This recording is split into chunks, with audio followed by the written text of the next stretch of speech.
Peut-on vivre avec 1000 euros par mois à Lisbonne? C'est la question à laquelle on va répondre aujourd'hui. Au cas où tu ne me connais pas, je m'appelle Quentin, expatrié à Lisbonne depuis 2015 et fondateur de la communauté Lisbonne Social Coffee. J'organise des événements sociaux toutes les semaines à Lisbonne. N'hésite pas à venir nous voir si tu es actuellement sur Lisbonne ou si tu viens prochainement. Et donc aujourd'hui, on va parler argent. C'est en fait une question que j'ai reçue de la part d'un abonné qui me demande est-ce qu'aujourd'hui, en 2026, on peut vivre, oui ou non, avec 1000 euros par mois à Lisbonne. Alors, j'ai fait mes calculs pour être précis, donc je vais expliciter tous les calculs pour que l'on puisse voir si oui ou non on peut vivre aujourd'hui à Lisbonne avec 1000 euros, donc net, hein, bien sûr, 1000 euros net.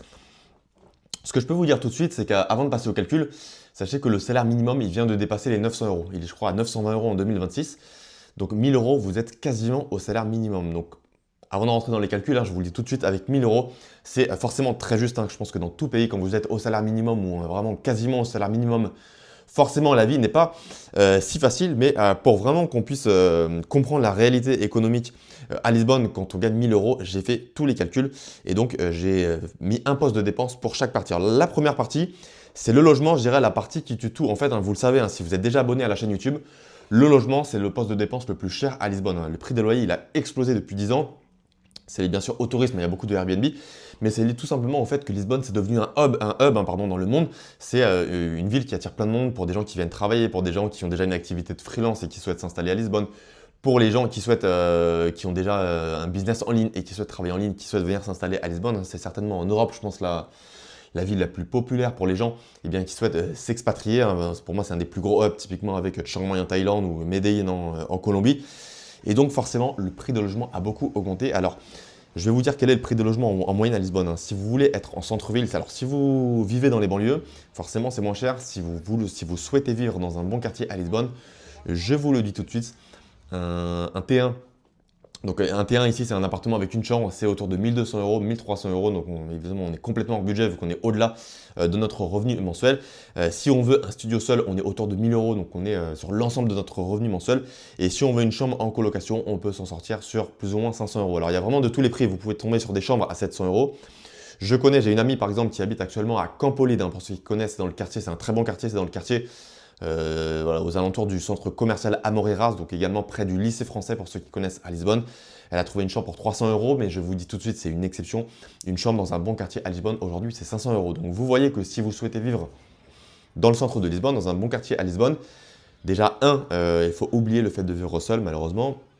Et deux, il faut vivre en colocation, mais même la colocation va vous prendre la moitié de votre salaire. Donc déjà, on a la moitié des 1000 euros qui partent dans le logement. Donc ça, c'est pour la première chose. Si on continue, donc on a 500 euros qui sont partis plus ou moins dans la chambre. Partie suivante, si on passe maintenant aux charges et à Internet, alors évidemment, ça dépend du forfait que vous prenez, si c'est inclus oui ou non pour la partie charge électricité, eau, dans le prix de votre chambre, mais je pense qu'on peut arrondir plus ou moins à 50 euros. Donc vous voyez que si vous avez déjà 500 euros pardon, pour une chambre et que vous rajoutez 50 euros de charges et d'internet, ça fait 550 euros pour votre chambre, plus les charges, plus internet.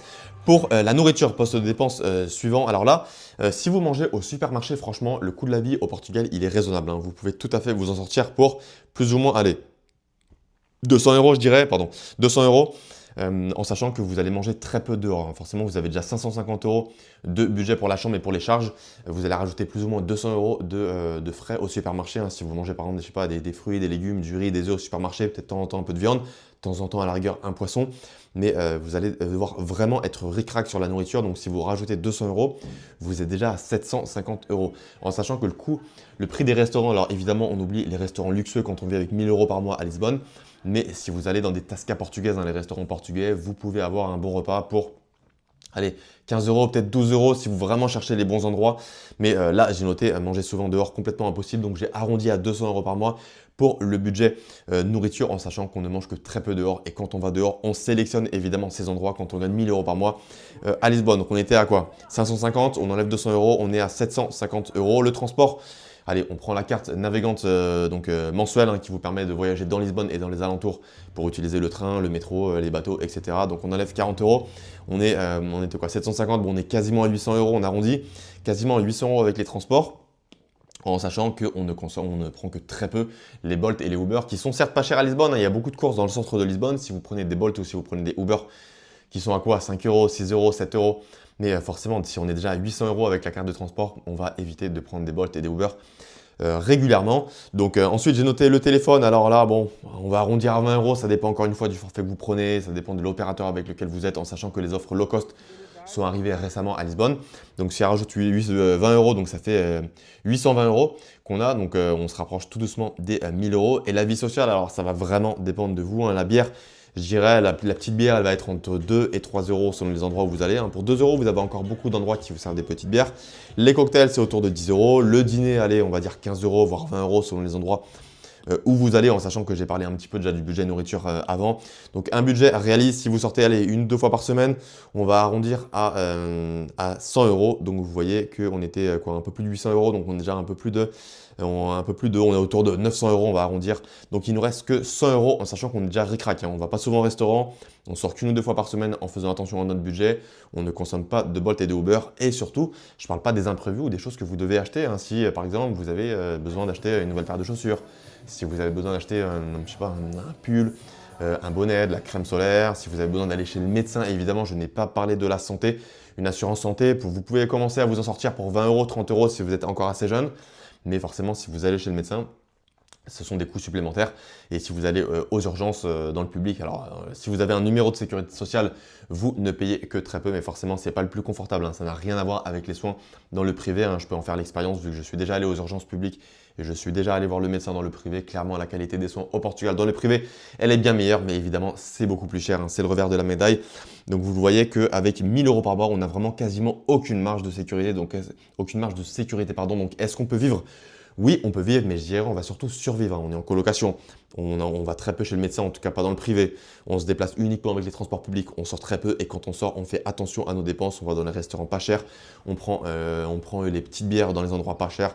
Donc, on n'est pas sur une vie très confortable, il faut dire ce qui est. Et je dirais, ça respecte le fait qu'on est proche du salaire minimum, hein. Que vous soyez en France, que vous soyez en Espagne, en Belgique, je pense que si vous êtes proche du salaire minimum, le salaire minimum, vous pouvez survivre, mais vous n'avez pas une vie confortable. Il faut faire toujours attention à son budget.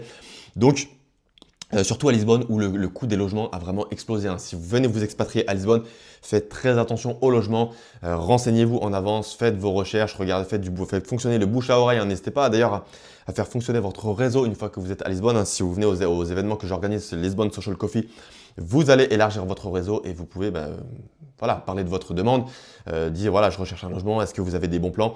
Ce sera en général des prix moins chers que sur le site Idealista, en sachant que voilà, si vous n'avez pas beaucoup de réseau, allez voir, faites un tour sur le site Idealista pour voir le prix des chambres dans les quartiers qui vous intéressent le plus. Voilà, je crois que j'ai à peu près tout dit. J'ai été très synthétique dans cette vidéo car 1000 euros, je vous le dis tout de suite, c'est vraiment très difficile. C'est pas impossible, mais vraiment, on parle de survie.